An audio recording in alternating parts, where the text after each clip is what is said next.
although John II was converted to the restored gospel about 2 years after his father Johannes Kunz, or John I, and about a year after his son John III, he was in fact the first to emigrate to Utah. He was baptized February 27, 1869, and by May of 1870 he was preparing for the move to Zion. In early July of 1870 he left his aged parents, John I, whom he would never see again in this life, and his mother, Rosina Katharina Klossner Kunz, and his married son John and his married daughter Rosina, and with his wife Rosina Canuti Kunz and his 8 single children emigrated to Utah, leaving Liverpool July 13th on the ship Manhattan.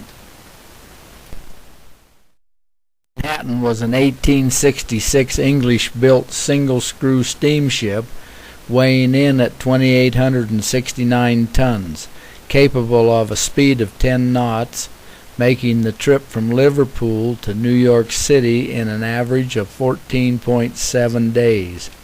It made 6 trips from June of 1867 to December of 1872, ferrying 1,308 immigrating saints across the Atlantic, including John II and his family in 1870. When John II and Rosina Canuti Kunz, with their family of 8 single children, arrived in Utah in 1870, this is the Salt Lake City that they would have seen. So just who is this John II and Rosina Kunz that arrived in Salt Lake City in August of 1870 with 8 single children, 2 boxes of belongings, and totally broke, having no extended family or friends to meet them? And how did he come to be? Let's look at that for a minute before we continue.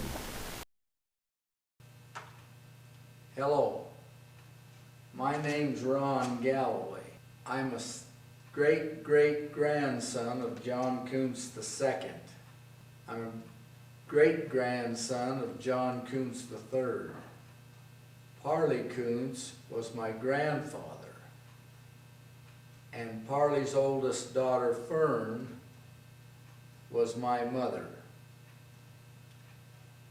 I've always had a deep respect, almost a reverence, for the Kunz family, and the Kunz family name, and the Kunz family heritage.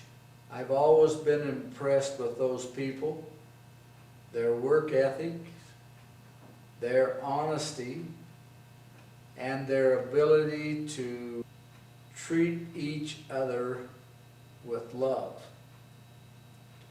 It takes a lot of people and a lot of genetics and a lot of input to make us who we are. I feel that I am who I am because of the great heritage that I received through the Kunz line. I would like to take just a moment, and I would like to go back as far as I can go on the Kunz line and bring it up to my great-great-grandfather, John Kunz II,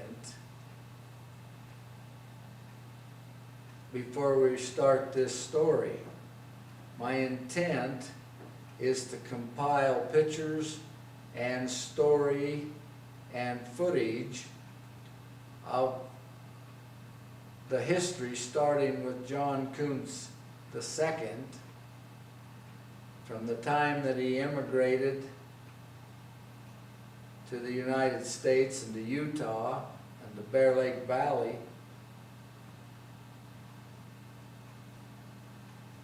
and show some of that history on film. Parley Kunz and Hilda Kunz have always had family reunions since I was a small boy. They're no longer there, but those reunions go on. And I'm amazed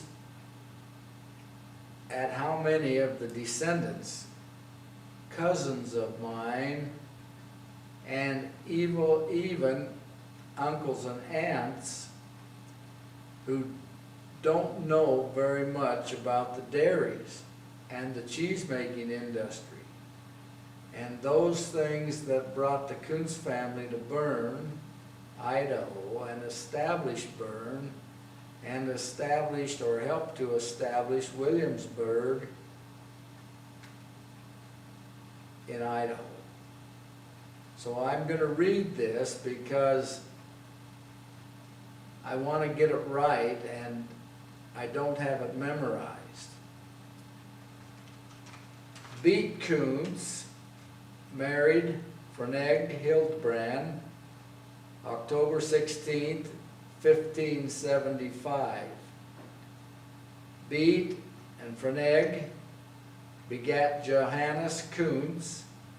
He was the second of 2 children in 1579. Johannes Kunz married Magdalena Stuckey October 30th, 1579.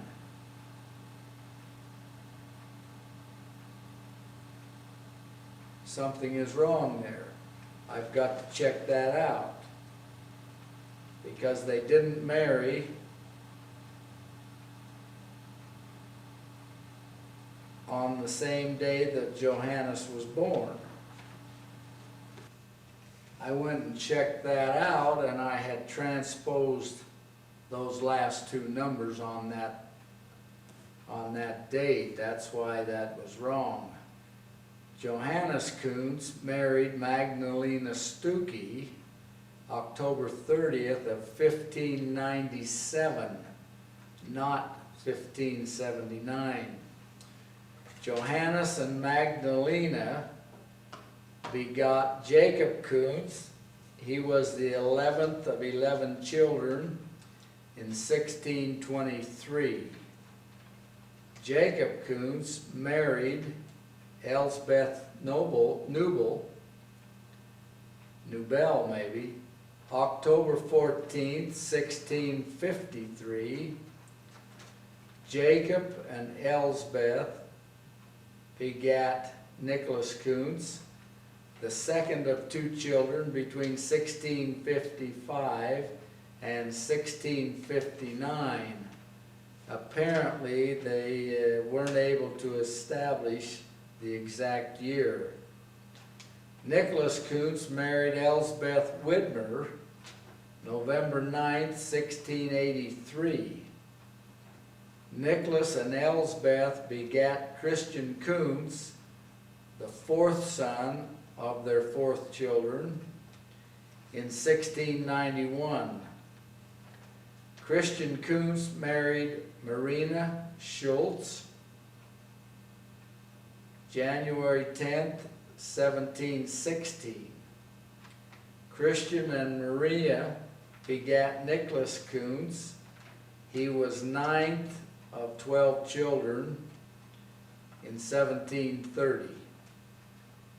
Nicholas Kunz married Margarita Klausner, February the 12th of 1762. Nicholas and Margarita begot Jacob, the 7th child in their family of 7, in 1774. Jacob Kunz married Margarita Klausner, a woman with the same name as his mother, but by different parents, on June 6th, 1798. Now this is the same Jacob Kunz that made a pact, you'll recall if you've read the Kunz history. He made a pact with his wife after they had been studying their Bibles part of their lives, and they recognized that the teachings of their pastor was not the teachings necessarily of the Savior. And so they made a pact that whichever one of them died first, they would come back and tell the other one if the true church was on the earth. Jacob died first. Magdalena sat by his casket, as the history is told, for 3 days. And then she said out loud, "I guess he's not coming." And when she spoke to him, then he spoke back, and he informed her that he couldn't speak until she had spoken to him first.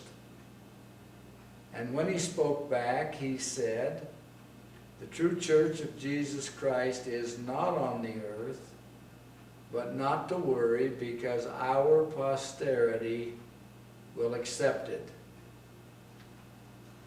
Jacob and Margaretha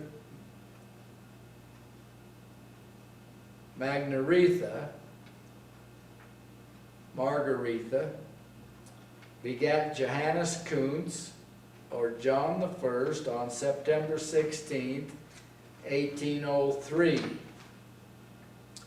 John the Kunz first was my third great-grandfather.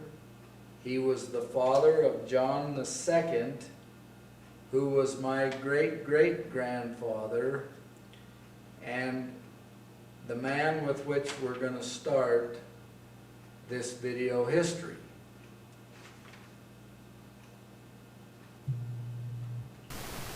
Reading from the Kunz history compiled by Oliver Ezrael and Thekla Kunz and Maxine Kunz Blazer, then edited by Paul Nielsen, I can follow John Kunz II's paternal line from 1870 back to Beat Kunz in 1575. By following John's paternal line, I find 9 generations of Swiss cheesemakers that all lived and raised families in and around Demptonshire and Zwischenfluh, or in the adjacent canyons of the Alps. Johannes Kunz, or John I, with his wife Rosina Katrina Klossner and their 2 twin daughters, Rosina and Katharina, lived in one of those canyons above Zwischenfluh called the Swan. Up in the Swan, the summers were short and the winters long, so hay for the winter feed for milk cows had to be cut by hand, raked by hand, and bundled and hauled on a man's back into a barn for storage to be fed during the winter. The gospel of Jesus Christ, as restored by Joseph Smith and was commonly known as Mormonism, was introduced to John Kunz I by Elder Ulrich Buehler when Rosie, having been diagnosed with an incurable spinal disease and having heard of the Mormons and their power of healing, asked her father to take her to Thun, just 10 miles distance, as she felt she could be healed of this disease by them. John took her to Thun. There they were taught and received the restored gospel in 1868, and Rosie was healed by priesthood power. The Kunz Dairy in the Upper Swan, above Zwischenfluh, as photographed in 1906, that was operated by the children of Christian Kunz and Susanna Kunz Widmer, John II's younger brother and younger married sister. John II and Christian built that dairy in 1841 and made cheese there until John's emigrating in 1870. This is the region in Switzerland that John II and Rosina emigrated from with their 8 single children in 1870. 2 of John I's children, Christian and Magdalena Kunz Widmer, and their families never did join the church and remained in Switzerland. Christian's children and grandchildren were still running the dairy in the Upper Swan in 1906. Robert Kunz, John II and Rosina's youngest son, recorded events of the immigration of the family from Switzerland to Bear Lake. Elder Carl G. Mazer had charge of 245 immigrating saints, with Elder Lewis M. Grant in charge of the Swiss saints. In Castle Garden, New York, 30 more saints from Pennsylvania joined the company, and 275 saints boarded 8 railroad cars headed for Salt Lake City. The train passed through Philadelphia, Pittsburgh, Chicago, and Omaha. The climb of the train up the Rockies was exceedingly slow because of weight. At Farmington, Utah, the first presidency, consisting of Brigham Young, George A. Smith, and Daniel H. Wells, boarded the train for Salt Lake City. During the trip, the first presidency met and shook hands with all of the immigrants, including John and his family. Presiding Bishop Hunter could tell John and his family were broke and without relative or family, so he inquired about John's occupation. He was at a loss as to where to put this Swiss cheesemaker or where to send him, so he and Elder Mazer went to Brigham Young. President Young was aware of large amounts of milk in Bear Lake that was going to waste because of no way to care for it. When he told Bishop Hunter